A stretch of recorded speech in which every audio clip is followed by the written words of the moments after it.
Wake that ass up. Early in the morning. The Breakfast Club. Morning, everybody. It's DJ MV, Angela Yee, Charlamagne the Guy. We are the Breakfast Club. We got some special guests in the building this morning.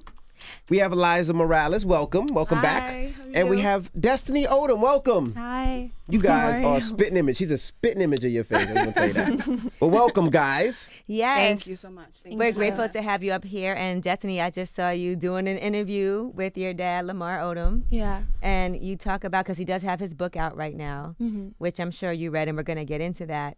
But you did say that the reason why your dad went to rehab was because of you. Mm-hmm. So what happened? We basically had an intervention with him because even after his incident, he was still using drugs. And I basically told him I had enough. And if you're still going to be abusing drugs, I don't want to be in your life anymore. Can I just say, she hasn't read the book. Mm-hmm. She hasn't. I have. I don't think she wanted to read the whole thing. We know what we've been through. And I feel like some things it's, better kept. Obviously, the public's going to know about it, but our true friends and family know not to bring things up, not to try to trigger the family and say things like that. So she hasn't read it. Right. Yeah. So, Liza, you and Lamar Odom have 2 kids together. Yes. And 2 with us, yes. Yes, 2 with you. And we've heard your story before. You've been up here to the Breakfast Club before. We've Yes. talked You about guys your have been great. relationship. Yes. Yeah, so we appreciate you for being open. And I know the family, you said, has dealt with depression. Yes. So let's talk about you guys as a family and how you've managed to just day by day handle that. Well, I feel like, look, I've known for a long time that Lamar was dealing with addiction. Mm-hmm. The press and the public learned that maybe 2012, 2013, it started getting out there. I think TMZ put some stuff out. And so, yes, we've had to deal with a lot of trauma. And regarding my kids, at the time they were younger, I got them in therapy. Mm-hmm. And probably for about 8 or 9 years they've been in therapy, dealing with just the fact that our home was broken. And Lamar had gotten married, and it was so public, and it was so much press around them, and we didn't ask for that. Right. So we were trying to figure out how do we manage this, and dealing with that, I feel like throughout all of that, we just knew, okay, we're in this together. We're gonna deal with his addiction. The doctor, who's amazing, said, "Listen, you're gonna have to talk to your kids from a young age about addiction. That it runs in the family, that it's in the genes." And so throughout all that time, yes, Destiny was diagnosed with depression at 14 or 15 years old. And my son was younger. But I was dealing with my own depression. I was diagnosed with depression in 2009. So it's not just Lamar. It's my side of the family also. And so, I just knew I had to do something. I feel like our communities of color, being from the Caribbean, Black families, I feel like it's told to keep it in the home. Right. It's told it's kitchen table talk. Now, thanks to you guys and the platform and Charlamagne writing his books, you guys really have opened up to your listeners, which are obviously diverse. But let's be realistic. The communities of color need to hear it. We need to talk about depression. We need to talk about addiction, the stigma, and what families deal with when it comes to the trauma and the depression and anxiety of dealing with an addict. Have you forgiven Lamar? Both of you guys, your dad and you? Yeah, I've forgiven him for everything he's done. Mm-hmm. It took a while. In order to move on and with my own life, I had to forgive him. Mm-hmm. Was it hard? Was it a conversation, or you just woke up one day and was like, I just have to let this go? It was actually a conversation we had at rehab. And the doctor there asked me, do you forgive him for everything he's done? And I was like, yeah. It's not good to hold on to all that negative energy, that toxic energy. Mm-hmm. Did you ever feel a way when you feel like just dad just left us for, I want to say like a Hollywood family, because that's what it seemed like, at the time. Was that ever one of those things like, well, what the hell's going on? What's wrong with this family, Yeah, there was a lot of resentment that I had. Yeah. Yeah, no, I could, Especially because it was just so public. Right. You know, it was and just so sudden, too. Yes. It was so much on us. And trust me, Destiny went through a phase where she didn't really want to talk to him this is before, like, because I know she didn't really express it, but it definitely wasn't easy. You go, it's like a grieving stages. Absolutely. You know, so she was angry at him. You're frustrated with the addiction. You don't understand the addiction. I've had to like educate myself, and go into your question about forgiving him. I had to forgive him. Like, you know, he's an addict. He deals with mental illness. I had to, or else I can't move on with my life.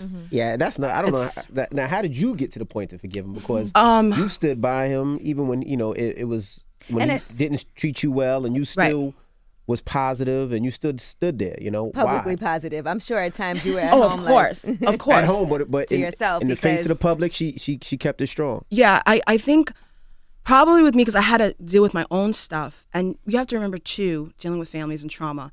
I came from a broken home that I'm just now rekindling my relationship with my father. I hadn't spoken to my father in about 8 years. So I came from a broken home, and my parents had a nasty divorce, and I was a daddy's girl. So that trauma, I'm trying to break the cycle. And Lamar also came from parents that, you know, God bless the dead, his mother, when she was dying on her deathbed, she didn't want to see his father because she wanted to die in peace. And Lamar's told me that story. His family has told me that story. And so to really not want to see that person because you really just want to go in peace, I feel like it's just, you have to break the cycle. And I didn't want that for my kids. And you guys know when I came up here and you guys were amazing. Lamar and I, we lost our cordialness. We were not friends. We were not co-parenting. It was difficult. I had to say, you know what? I have to be the big person. I have to, in a way, show empathy. And I think that empathy only came because I did research on addiction. Like, I had to speak to specialists, speak to former addicts. Because it's a sickness. It's not something that he should control. It's the brain. The kids, when they went to visit him on Family Day at the rehab about 2 years ago, they told me, they came home, they were so excited to learn about it and speak to the doctors and actual experts. The doctors showed them, and the kids were so excited to share this with me. They showed all the families on Family Day the brain. And they were like, this is a non-addict brain, and this is an addict brain. And this is what happens with the whole reward system and the dopamine.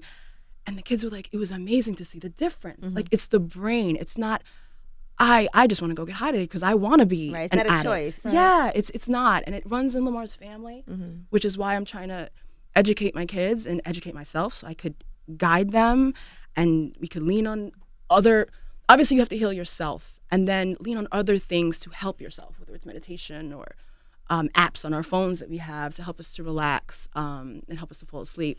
I feel like that's how you kind of move forward and you're able to forgive. Because I even watched a couple of years ago DJ AM's documentary. It was so sad, but I felt it because as a family we're dealing with an addict, so I felt it, and it was tragic. But I had to watch that story, and because it's day by day. Do you believe it was the people around him? And the reason I say that is even when I remember him, you know, coming out of rehab. You know, I notice a lot of people when they come out of rehab, they feel like, well, I'm not using the hard stuff, but I can use the soft stuff. And then it's kind of like that gateway back to the hard stuff. Well, I'm not doing this, I can just drink a little. Was he always completely off, or how many times did it have to actually take? And what about the people around him? Did they help, or was it worse? I think a few years ago, I mean, listen, dealing with an addict, you're going to have your enablers that want to stay around you, so they're not going to really tell you the truth. They're not going to really say, oh, you shouldn't be drinking, because they want to be in VIP with you in the club. So they're not going to, they want to go to the club. Right, let's go party. Yeah, they want to meet the females. Yes, and they wouldn't meet the females without him, those type of females, whatever. So I feel like, yeah, it was tough. And, you know, he had to kind of, we noticed it, you know. When they had the intervention, it was a really small group of people. The kids flew out to LA, and my kids were devastated. Like, they were just like, you need to go get help. And honestly, he was resistant. Honestly, that didn't happen. Like, the kids were so frustrated because he was like, but once again, it's you're fighting the addiction. You're fighting that demon saying, no, you know, you're good. You could kick this on your own. So yeah, in regards to his friends, I feel like he has, a lot of his friends have changed. Okay. You know, which is good. I feel like he's more open to, he's always been a stubborn person, you know, so he's more open now to listening to people who are generally trying to help him get his life on track. As a mom, how do you handle it where you were going through your difficult breakup, but then you don't want your kids to be resentful of their Right. dad. So at home, how do you explain things? How do you handle it? Because things ended up being very public. Yeah. And so you want to be honest, but then you know that honesty might make your kids be like, I can't stand my father. Yeah, I never wanted my kids to hate their dad. I just never.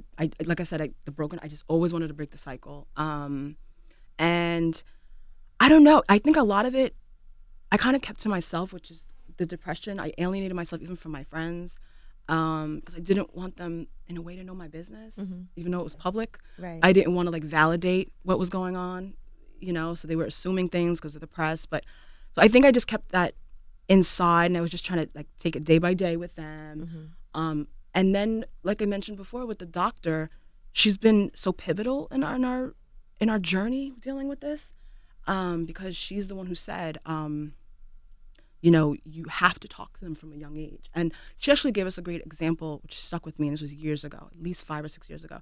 She said, your father, think of it as an airplane. When you're on the airplane and the flight attendants tell you the emergency procedure in the beginning of the flight, and the flight attendant tells you, if God forbid there's an emergency in the air and the oxygen mask drops down, parents or guardians, whoever's flying with children, put your oxygen mask on first. So you can save. So you could save who you're traveling with.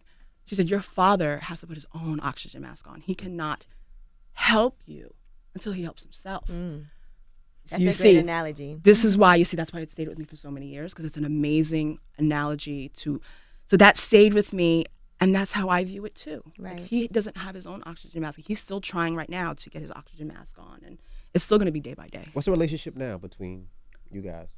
We're super cordial. I try my best. I see him still as a day by day. Yeah, it's still going to be. Addiction is always going to be. Yeah, it's always going to be there. All we could do is hope that he stays focused. Keeps surrounding himself with good people. How often do y'all speak now? Pretty often, like Yeah. more than we used, Right. more than it used to be. When you read his book, what did you think about the book, Liza? I know Destiny didn't. Yeah, I read was it. gonna say she did didn't not read read it. I thought it was good. I think obviously there was a lot of things. I know you could only put so much in one book, but I feel like there was a lot that they left out. Pivotal stuff that I feel like he could have mentioned. Like but, what? Pivotal people in his life that I feel like should have been mentioned a little bit more. I feel like some people were mentioned too much that weren't necessarily too pivotal to his life. So I just feel like there was a little bit of an unbalance. But other than that, I feel like it was good, And I feel like, as a family, I have to, we have to just be able to continue educating ourselves, and me just giving them the guidance they need. Even my son, who I know we haven't mentioned because he's underage. But it's the same thing with him. Like, he deals with a lot of it too. He's 17. He's 17. Right. Now, He's still in will high you read the school. book, or it's something you won't read? Yeah, I don't think I'll ever read it. Now, does it There's a bother lot you of things. when you there. hear the people talking in the jokes and all that? Does that bother you a lot, or is it one of those things that's just like, all right, whatever? It used to really bother me because people would go in, even Charlamagne. Yeah. We're aware. Yeah. But now I just kind of brush it off. You just brush it off. Yeah. I mean, we'd love to get him up here. He called me one time and threatened Charlamagne, but He said that so. yeah, he did. I remember that. He called me definitely on the He said, phone. I remember that. I remember he was so upset. But But he said he wanted a shout out. I spoke to him earlier. yeah, she spoke to him. He should come up here. Yeah, Yeah, he I mean, should. I hope he will. I just want him Yeah. to get, as long as you guys are saying he's getting help, and that's the main thing. I really commend you guys for standing by people and standing by him, especially with the addictions. 'Cause I know always it's checked in difficult on and Liza everything. too, because I think sometimes people forget, like, he has this whole Chloe and Lamar and all of that, Right. but you forget that, like, he has kids and he has Some his people say they ex. don't even know he has a daughter. They're like, Right. Is Yeah. that his girlfriend? Wow. No. Yeah. And now at the age of 20, you are also modeling Destiny. Mhm. So let's talk about things that could happen in that world. Like, are you somewhat like, okay, I got to make sure I stay away from all the pitfalls that can come in the world of modeling, as far as, obviously in your family, there's a history now Right. of being an addict. So what's your thoughts on, like, drinking or anything like that? I think it's all about who you surround yourself with. Mm-hmm. Like, if you can't be around people that are partying all the time, I just know to stay away from that. And even now, like, my dad is always telling me, like, you can do whatever you want to do. I just don't want you to do drugs. Just stay away from drugs. Yeah, Are you he's- guys dating? I mean, not together, but are you dating somebody? And are you dating? I'm dating. I mean, Not really. I feel like right Good. now Stay she's away from boys. focusing on exactly, herself. exactly. I feel like with her, I feel like she's just really focusing. Like, yeah, she's an aspiring model. Her goal is to get signed to an agency, and just focus on herself more. And of course, as a mom, and I had her young, I had more kids young. I definitely want for her to like focus on herself and what your goals are. She's always wanted to be a model, and I waited for her to get older because we know what that world can be. Absolutely. So I waited for that, and I feel like, you know, she is coming out with her own CBD line. Yes. Because we have been, as a family, Lamar has a CBD line, Odom 7, with Hemp Lucid. And so as a family, Lamar was like, you know what? I think this would be an amazing opportunity for Destiny too, especially because we actually use the products and we've actually tested them. We wouldn't be associated with a company that, you know, had trash products. And so, you know, so I feel like that's good for us and for her as far as what we use for anxiety and insomnia and stuff like that. Is tell the us love about still there? Is the love still there? Because it seems like the love is still there. Like It's there, but he it's there. changed totally. No. and- No. Okay, You just have- no, Slow down. no, it's there. But honestly, my kids actually said to me the other day something, and I was just like, they basically see it's more like a parenting thing. You know, Lamar's the motherless child. You know, and that's his trauma. So it's now the way I see him is no, it's definitely not romantic. It's definitely not It's been a sexual. long time. Yeah, it's definitely not like that. It's more like, this is the father of my kids. I want him healthy because if he's a mess, that affects them, my kids, and so that's honest to God where it is. Like I'm dating. You know, I don't have a type.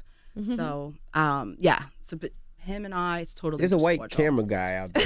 Yeah, That's I'm single. open No. to. She Trust said me, no. he's a mess. He's a mess too. Yeah. Don't- He is a don't mess set her too. up Yeah, like you're that. You're right. I'm sorry. I'm sorry. He's a mess too. I'm Now, sorry. Destiny, did you ever read your mom's book? No. I don't have a book What? yet. I don't have a book. Been working on it? I've been thinking about it more from an angle of families and addiction and Okay. depression, my own depression and losing a child, more that trauma and how I've dealt with it. Right. Yeah. That would be helpful and beneficial for a lot of people and therapeutic Yeah. for you as well. I think so. Probably, yeah. And Destiny, you said that you found out about your father overdosing on the news, like just like everybody else. Yep. So where were you when you saw that? And I think I was actually it was a school night. And my mom just walked in. A family friend has texted us and was like, "Are you guys okay? Like I just read on TMZ that Lamar is on life support." Mm. And we were just like, "What?" It was really hard, Yeah. especially to find out that way. They were actually watching American Ninja Warrior. I remember that so American vividly. Ninja Warrior. Yeah, with my mom who loves that show. Okay. And her and our son LJ and my mother were watching that in my son's room, and I got that text from my friend. She said, I hope you guys are okay. I just heard about Lamar." She didn't say like the life support thing, whatever. But still, and I was like, "What are you talking about?" And then she sends me the link. And then I had to do that. It was like a movie. It was so surreal. I had to do that walk to my son's room. How am I going to tell them? Honestly, we were fearful that it could happen. It wasn't a shock, honestly, to us. Yeah. Because he was struggling. We heard it. I was getting the calls from his friends that were concerned. It wasn't a shock. And we had just lost. I also went to high school with Jamie Sangletai, who had died from his struggles with addiction. Jamie called up here, right? He was the one that called up here at that time. Did you yeah, recall? Jamie, yeah. He called up here. And Jamie, and he got such a bad rap in the press. But let me just tell you, Jamie from high school, the Jamie I knew, he was so funny. Jamie's from Queens. He's from Queens. Oh, really? He's from Woodside. Went to high school and he was always Super just cool. so super cool, super funny. You know, shout out to his mother Christine, that was her only child. And he was amazing with my kids. And if you're amazing with my kids, Right, I'm you're good good with with you. me. Yes, you're totally good. And he would take them for ice cream. Like he was just an amazing guy. So we experienced that. We saw what his mother went through with that. And then like a year later, so it just wasn't a shock because we knew Lamar was spiraling. But yeah, and then I went into the room and I was just like, "Guys, we gotta talk. I think I shut the TV off." And my mother was there, and so that was extra pressure on me because you know my mother was like, "What?" And yeah, I told them, Dad, I just got a call, and Dad is yeah, he OD'd on drugs. And you didn't know if he was going to make it at that time. No, we didn't. We didn't know. Did y'all fly out there immediately, or? There was some politics involved, envy, and yeah. Have you ever spoken to Chloe? We did speak. You know who actually called me that night was Kim, actually. And she was, because I tried calling the hospital, and the hospital was like, prove who you are. And so I had to like take a picture and send it to them right away. I had to send like a picture of my ID. And the hospital, which I get it, it's HIPAA Right, laws. there's a lot Absolutely. going Yeah, on, yeah. I'm So I sure. got that. And then, yes, a lot of people, all his like side chicks were calling up there and all this stuff. My goodness. So, yeah. And so what happened was, I think the hospital representative at that time, I think the Kardashians were on their way or there or whatever. And they saw my name on the list. And so Kim called me and kind of gave me an update. I did not speak to Chloe that night. It was basically Kim sharing with me all his, you know, numbers and stats, everything like what was going on with him. But yeah, we didn't know if he was going to. Did you and Chloe ever speak? We spoke in the hospital when she said, "Do you want an update?" And I said, "No, I'm good," because I had just gotten an update. A Did you family say, no, friend. I'm good? Or did No, you say, no, I wasn't shady. No, I'm good. I don't need an update from you. No, it wasn't like that, because obviously the energy was just so It was hectic. somber. It was Right. hectic up So yeah, there. my energy was just like, because we had literally just walked in the room and we saw him with just like the wires, and it was just like a movie when you see these people all like wired up, and so yeah, it just wasn't the time. No, I was just like, I'm good. I just got an update, because we literally had just gotten an update. And Did Lamar ever apologize to you?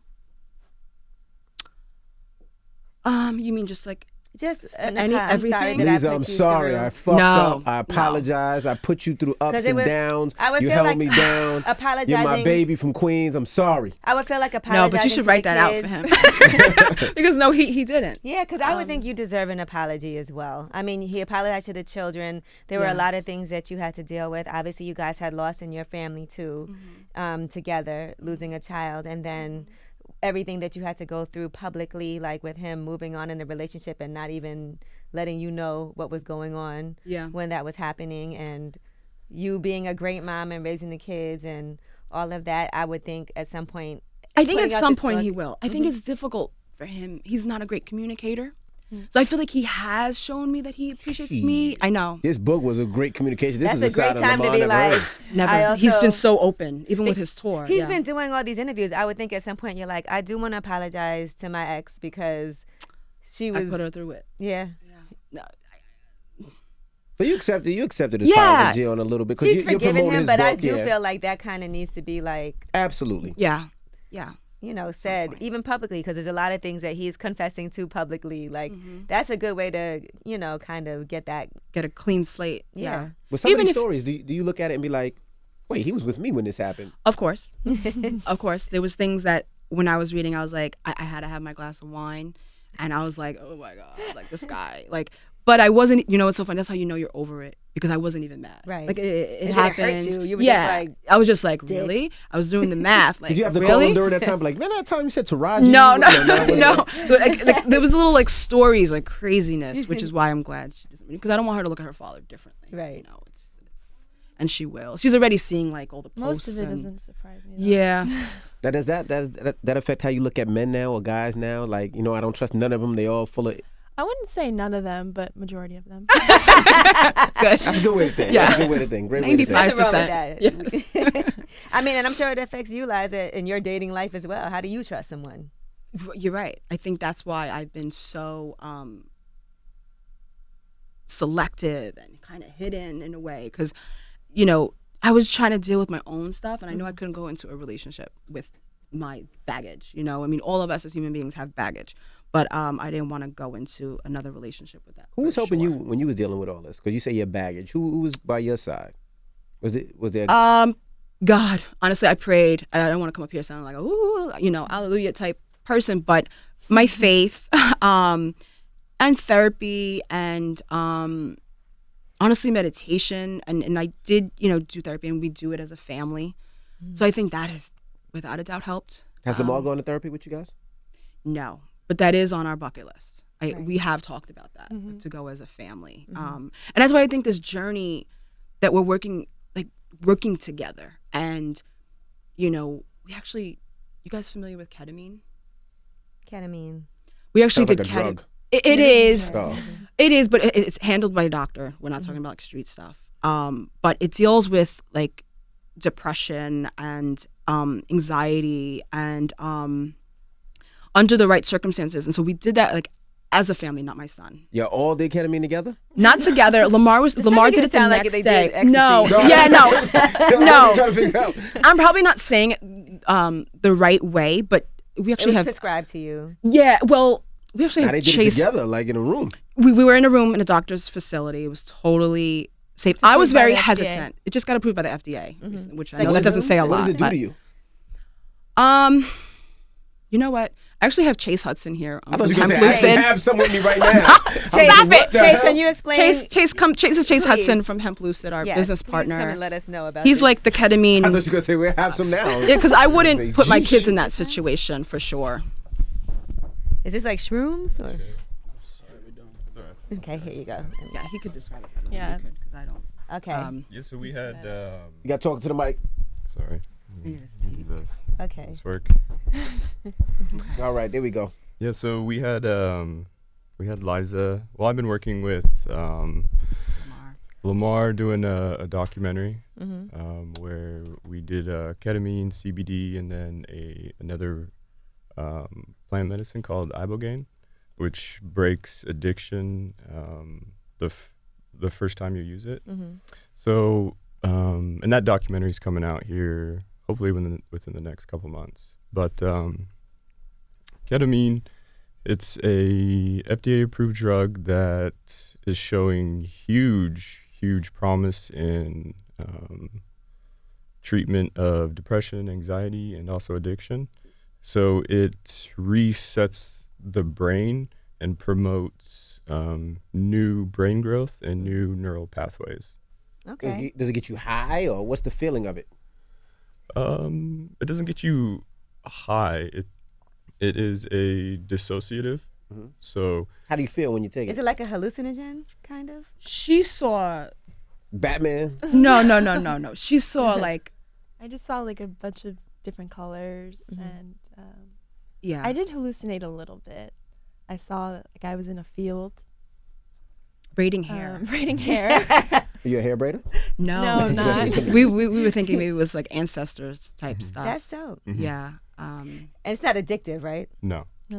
No. It actually it breaks addiction. Okay. So it breaks the neural lock that people have in their brain, because your brain is very you're programmed very easy, and so depression, anxiety, your brain gets into these loops and these patterns, and so ketamine comes in and breaks that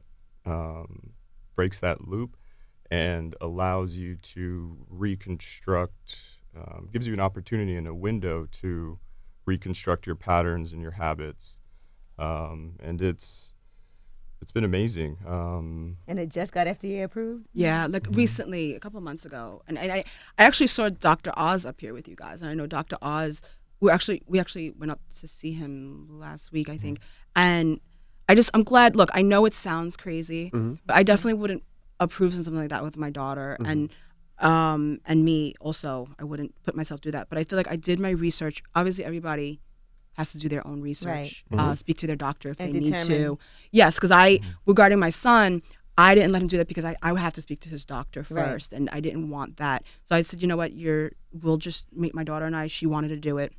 You know, we have sleep problems and depression and anxiety, and the trauma. So I honestly, you're saying, how did you feel? I honestly felt afterwards, I'm usually anxious before getting on a plane. I need either a glass of wine, even if it's like 9 o'clock in the morning or whatever. Sleeping pills? Yeah, I need something, something to take the edge off, because I get very anxious and think something bad's gonna happen, unfortunately. And so I didn't need anything getting on the plane, and I told him that. I said, we're getting, and I'm usually anxious even driving to the airport.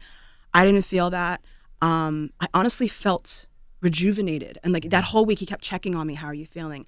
I said, I honestly feel like just dancing a lot. Like I just felt very joyful, And I haven't felt like that in a really long time. great. And I definitely felt like it helped in her too. She said she felt like she was going to sleep at a normal time. Like sometimes she has vampire hours and she stays up till 4 a.m. watching like Netflix or something like that. But it helped improve her sleep too. So I just feel like hopefully it will become more known. And I know when we say FDA, and listen, it's government run and we know how the government is. So they probably want their hands in some type of financial situation. But I do feel like more doctors are open to it because as a society, we're so broken. Right. We're so broken, and we're leaning on. And then we have everything coming at us nonstop with social media and all this nonstop news, and then our president. And so I feel like in order to kind of reset, everybody just has to kind of like figure out what works for them. Because I don't want people to think I'm saying go out and try ketamine. I mean, obviously speak to your doctor. Right. Absolutely. You were in a And it has controlled to be environment. Exactly. It has to be in a controlled environment. And does LJ suffer from depression also? He had some anxiety issues. Yeah. And that was recent. That was within the last year and a half. And we have to remember, he shares his father's name. And so he can't necessarily hide. Right, at all. Yeah. And so it's been difficult for him sharing his name, loving the game of basketball. And it's been hard. And Lamar knows that. Does he play ball? He does play ball, and so I think it's that pressure too of being Lamar Odom's son. And I know it gets caught up in the mix of like Lamar right now is like known as an addict, known as Khloe Kardashian's ex-husband. But we have to remember, and being from Queens, Lamar was like he killed it in the New York City legend. Like, he's a Absolutely. New York City Basketball legend, and so I think that gets lost in all. But that's this what made that trauma. whole story a bigger deal too, because he was, that's Lamar Odom. And this is what addiction does. And Chase, you are working with Destiny on her CBD line. Yes. Okay, so what are some of the products that are in the CBD line, just so we know? It's gonna be like beauty, like skincare. Oh, really? Yeah, I know. We're gonna send you some stuff. Yeah. Like lip balms, like chapsticks, which are great. I tried them. They give you moisture. They don't get you all like chapped And up. you just lick your lips all day. Yeah, well, and then he gives us like body balms. So yeah, oils, tinctures, topicals. Yeah, we're Eventually, developing like a a charcoal whole mask. beauty Eventually, yeah. beauty skincare line with Destiny. Where can you find it? It's not out yet. Okay. Yeah, we're working on it. Yeah, but it'll be the company I have is Hemp Lucid, and we've been in business about 5 years. Okay. And we were brought in to help Lamar, and then I fell in love with Lamar, fell in love with his family, and He's genuinely been trying to help Lamar get his life on track, which, of course, I had to check him out. Because I'm like, you're not going to come around my kids until I know you're a decent guy and you're a solid guy. Yeah, and, when you said you were bringing him, I was like, okay. So. Yeah, no, totally. Yeah, it's totally, and that's why we went to Utah to kind of check him out. And we went to the warehouse. And it's all like American made. Let me just say that too. It's not coming from like China or overseas. No knock on people who work with people from overseas, but we don't want like arsenic in our stuff, or whatever in our stuff. Quality stuff. Thank you guys for joining us. Thank you for having us. And let me tell you something. you. Liza does not play, so I know the fact that she brought Destiny up here, I can appreciate that. And I appreciate you guys having us for sure. Yeah, you got a lot of trust in us, boy. Yeah. I do. I trust you guys. It's in Queens. I also just want to say that we're also going to be working on launching, working with other families with addiction, because I feel like this platform, we were thrown into it. Right. And now that Lamar's out there, I feel like enough hiding with the stigma of it. Now let's kind of join up with other families. You felt like it was kids. okay also because he put the book out. So now, Now, he's telling his own story. I didn't want to like tell his story. For him. Because you So now definitely were on the low for quite some time. Yes. And you've said that like people didn't publicly know he had a problem, but I'm sure at home you guys dealt with a lot before it was public. Absolutely. Well, Absolutely. thank you, Liza. Thank you. Thank you Destiny. so much Thank for you having guys. us. Thank you, sir. Thank you for Yeah, having you're us. welcome. All right, it's the Breakfast Club. Good morning.